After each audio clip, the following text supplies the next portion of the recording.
dan menggunakannya sesuai dengan kaidah dan konteks untuk diri kalian, bangsa. Lalu setelah membaca teks biografi, peserta didik dapat mengidentifikasi peristiwa yang dialami tokoh dalam teks biografi dengan benar melalui lisan atau tulisan.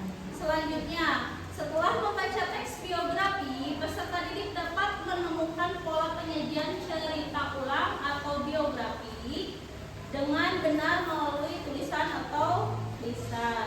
Setelah membaca teks biografi, peserta didik dapat menemukan hal yang dapat diteladani dalam teks biografi dengan benar melalui tulisan.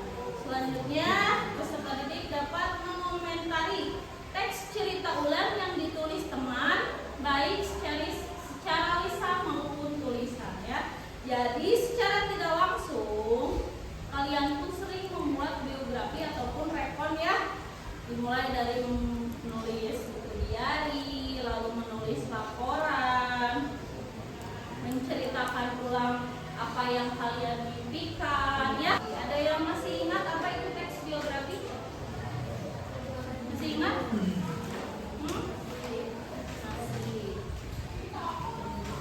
Teks biografi sebuah cerita yang menceritakan tentang kehidupan seseorang. Biografi ini isinya nyata berdasarkan fakta tentang orang yang sungguh-sungguh ada. Kesimpulan hari ini adalah biografi merupakan sebuah tulisan yang membahas tentang kehidupan seseorang. Secara sederhana, biografi dapat diartikan sebagai sebuah kisah riwayat hidup seseorang. Lalu, ciri teks biografi memuat fakta yang disajikan dalam bentuk narasi, menceritakan perjalanan hidup, memiliki struktur yang jelas. Struktur teks biografi terbagi menjadi 3, yaitu orientasi, peristiwa penting, lalu ada reorientasi secara situasional. Terakhir, pola penyajian karakter unggul teks biografi secara langsung, secara tidak langsung, atau deskriptif. Seperti itu, paham ya? Untuk pertemuan hari ini, apakah ada yang mau ditanyakan terlebih dahulu? Atau ada yang mau ditambahkan oleh kalian?